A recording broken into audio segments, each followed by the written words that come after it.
इस कार्यक्रम के पुण्यार्चक हैं श्री वर्धमान श्वेतांबर स्थानक वासी जैन श्रावक संघ ट्रस्ट, उपाध्याय प्रवर प्रवीण ऋषि चातुर्मा समिति।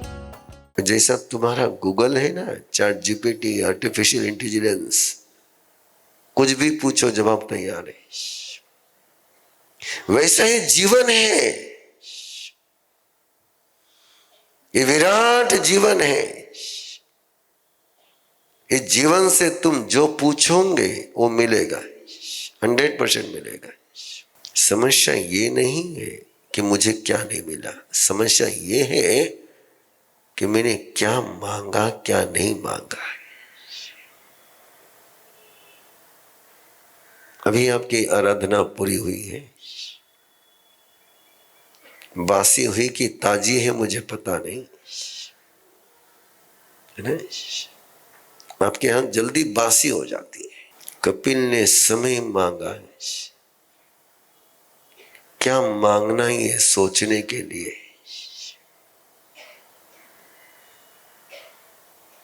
क्या मांगू, कितना मांगू, ये सोचने के लिए समय मांगा।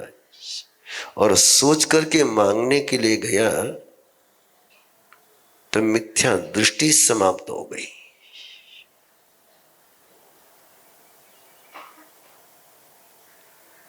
तुमने कभी सोच करके मांगा?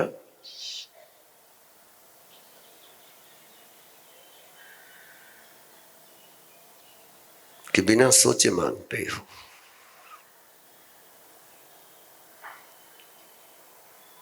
कभी सोच करके मांगा?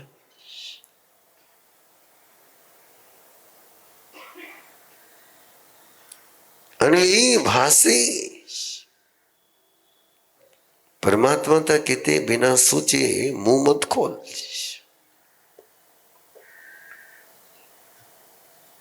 अरे यहां तो बोलने के बाद सोचना शुरू होता है, बोलने के पहले नहीं सोचना शुरू होता है, बोलने के बाद शुरू होता है। वो भी कब होता है? जब सामने से थप्पड़ आती है तब सोचना। सामने से थप्पड़ नहीं आई तो फिर तो वो भी नहीं होता शुरू।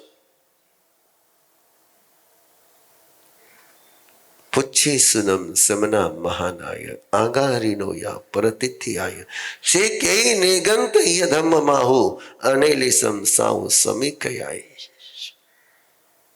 ऐसा अनूठा धर्म, ऐसा एकांत हितकारी धर्म जिसके समान दूसरा धर्म नहीं है। अनेलिसम साउ समीकयाय। ऐसा धर्म कहने वाले का ज्ञान भी अनूठा ही होगा। ऐसा धर्म कहने वाले की श्रद्धा भी अनूठी होगी। ऐसा धर्म कहने वाले का शील भी अनूठा ही होगा। तो धर्म जन्मा है उस ज्ञान में से नहीं जन्मा। केवल ज्ञान, श्रद्धा और शील, इन तीनों के संगम से परमात्मा का धर्म जन्मा है। ये बुद्धि से नहीं जन्मा केवल।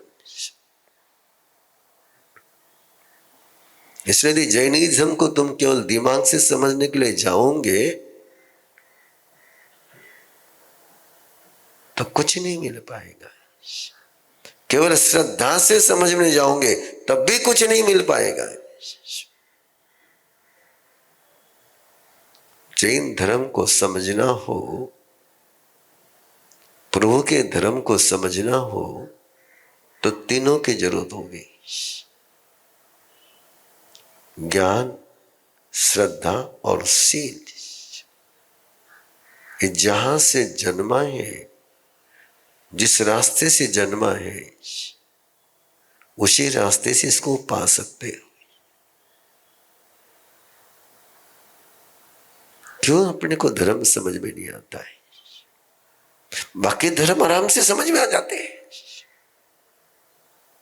शिव जी समझ में आ जाते हैं, गणेश जी समझ में आ जाते हैं, लक्ष्मी समझ में आ जाती है, संतोषी माता समझ में आ जाती है, शिरडी के साईं बाबा समझ में आ जाते हैं, तिरुपति बालाजी समझ में आ जाते हैं,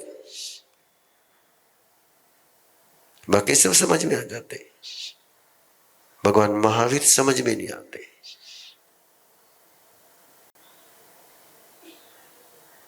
कि उनको समझने के लिए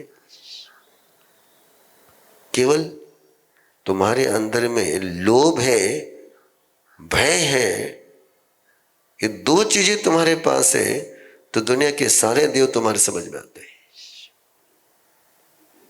जिसके पास लोभ नहीं है, जिसके पास भय नहीं है, उसको ये देव समझ में नहीं आते। लोभ है तो साईं बाबा समझ में आता है,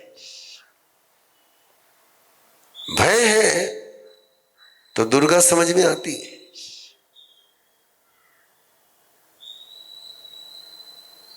देख लो तुम्हारे सारे जितने जितने तुम्हारे समझ में आए हुए देवी देवता हैं, वे तुम्हारे समझ में क्यों आते? भय के बिना ये देवता तुम्हारे समझ में नहीं आते। भय है इसलिए वो देवता तुम्हारे समझ में आते हैं।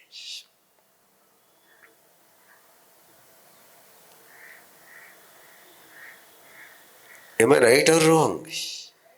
राइट है ना? ये देवता और परमात्मा को समझना हो तो तीर्थ बनना पड़ेगा।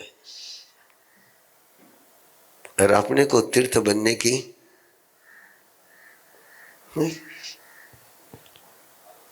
हाँ?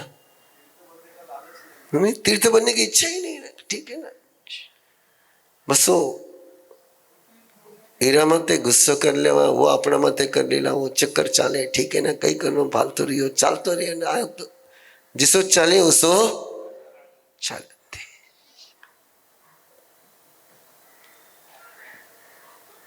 इसलिए तुम्हारे सारे देवी देवता तुम्हारे संसार को चलाने वाले हैं, संसार को बढ़ाने वाले हैं, संसार के लिए है, और संसार वाले उसको पा जाते हैं। और ये केवल मैं ही नहीं बोल रहा हूं, जिन्हें गीता समझती होगी उस गीता में भी यही कहा है, ते आसुरा आसुरा उपासन्ति, वे आसुर होते हैं जो आसुर की उपासना करते हैं।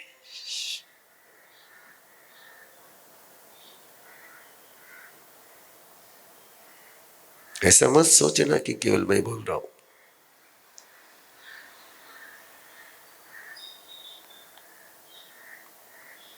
ज्ञान, श्रद्धा और सील वो अनूठी होगी तब महावीर का जन्म होता है।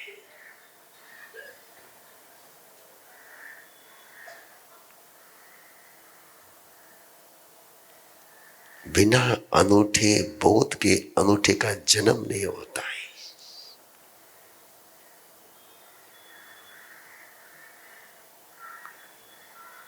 नेवर बिफोर जिज्ञासा। सुधर्मा स्वामी भी स्तब्ध रह गए होंगे।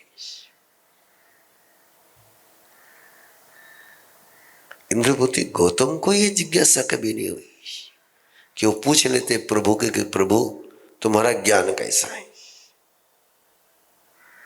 तुम्हारी श्रद्धा कैसी है, तुम्हारा सील कैसा है।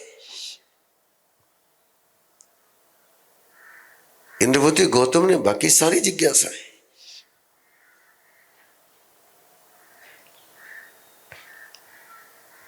अनूठा है। जम्बू स्वामी अनूठे है नहीं, दूसरा कैरेक्टर ही नहीं जम्बू स्वामी जैसा। और कोई दर्शन के लिए जाए और दीक्षा का निर्णय करके आए, और वो भी तब निर्णय करके आए जब 8 के 7 रिंग सेरेमनी हो गई हो। एक के साथ नहीं, 8 के 7 रिंग सेरेमनी का कार्यक्रम हो गया है, सगाई का कार्यक्रम हुआ है, और उस कार्यक्रम के बाद दर्शन को गए, और वहां कहते कि मुझे दीक्षा लेनी। अब उसको वो सगाई याद ही नहीं आ रही, थनके के याद आ गई। अटे बैठे बैठे भी सगाई ज्यादा में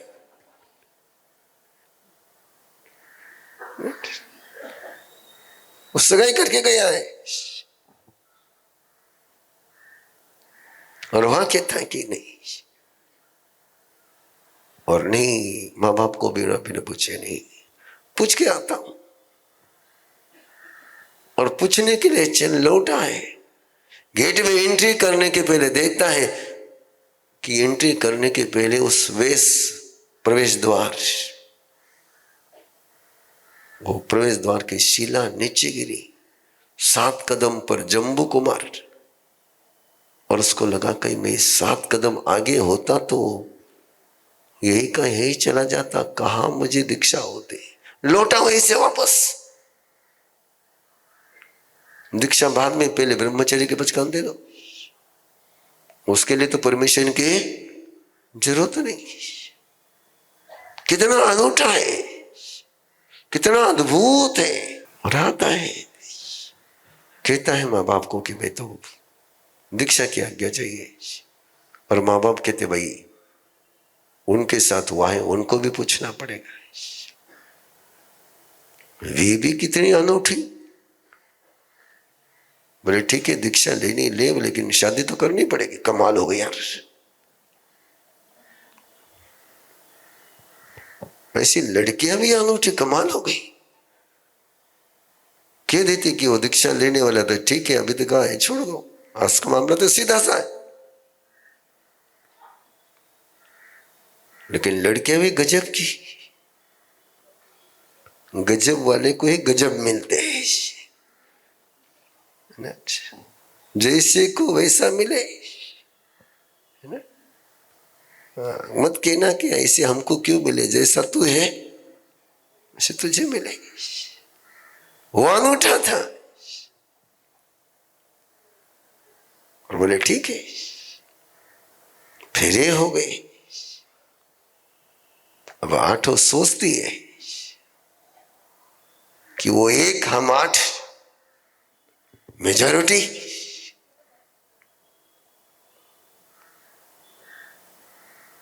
बोले बैठे और पूरी रात में एक एक अपना डाव खेलती है। तो एक डाव में ठिकाना मत।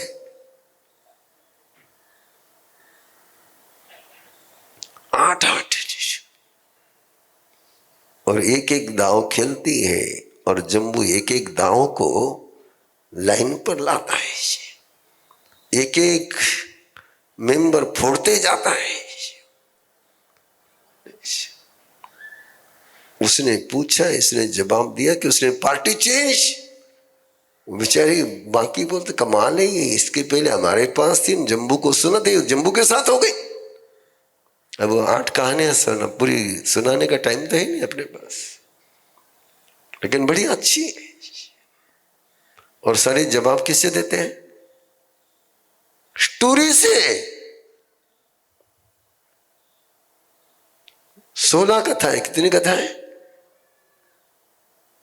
एक एक होम मिनिस्टर एक एक स्टोरी सुनाता है, और एक एक स्टोरी के लिए वो एक प्राइम मिनिस्टर दूसरी स्टोरी सुनाता है। और जम्बू ने स्टोरी सुनाई कि पहली की स्टोरी सरेंडर, वो स्टोरी टेलर सरेंडर।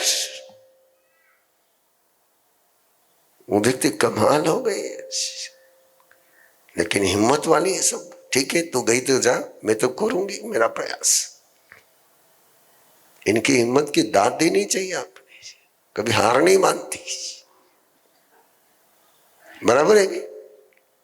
हेलो पवन भो, हार माने?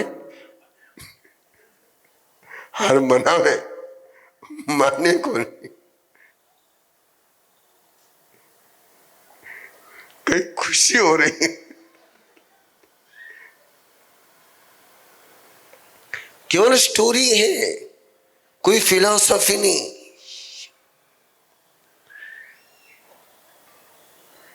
कितना अनूठा है, कितना अनूठा है, कितना अनूठा है, कितना अनूठा है। एक राजकुमार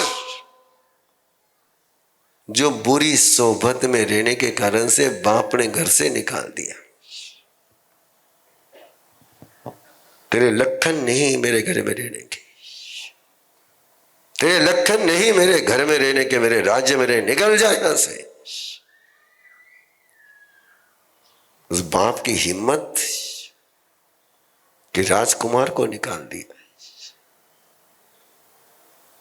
कई करा महाराज साहब चुप रहना पड़े। भागती दौड़ती जिंदगी में मन जैसे थककर कहीं कोने में बैठ गया है। भावनाएं उलझ गई हैं और विचार रुकने का नाम नहीं लेते। तभी एक सवाल उठता है, क्या मैं जिंदगी चला रहा हूं या स्ट्रेस मुझे चला रहा है? इन्हीं उलझनों को सुलझाने के लिए शुरू हो रही है 21 दिवसीय अरहम लिविंग यात्रा, जहां आप तनाव के चक्र से बाहर निकलकर अवेयरनेस की रोशनी में जीना सीखेंगे। अरहम लिविंग क्यों? क्योंकि आज हर युवा को चाहिए हल्का मन, स्पष्ट सोच और संतुलित जीवन। यही अरहम लिविंग की मजबूत नींव है। इस यात्रा में आप सीखेंगे गुरुदेव ऋषि प्रवीण के सरल, गहरे और पूरी तरह प्रैक्टिकल मार्गदर्शन में अवेयरनेस के साथ जीवन जीने के आसान अभ्यास, मन की शांति और विचारों की क्लैरिटी के पावरफुल सूत्र, इमोशनल एंड स्पिरिचुअल वेलबींग की उपयोगी तकनीकें, रोजमर्रा की जिंदगी के लिए छोटे, सरल और असरदार माइंडफुल प्रैक्टिसेस। ये सिर्फ एक कोर्स नहीं, आपके भीतर छिपी श्रेष्ठतम क्षमता को जगाने की शुरुआत है। यदि आपकी उम्र 18 से 40 वर्ष है तो ये कोर्स आपके लिए ही बना है। जुड़ने के लिए आज ही संपर्क करें 9422774382। रजिस्ट्रेशन शुल्क मात्र 1000 रुपए। 1200 से अधिक लोगों ने पहले ही इस कोर्स को अपनाया है और हर दिन बढ़ती जा रही हैं जबरदस्त इंक्वायरी। इसी शानदार रिस्पांस को देखते हुए गुरुदेव ने अनाउंस किया है नया batch. New batch start 23 February 2026। Time 9:15 to 10 PM online zoom. Website www.arhamvidya.org।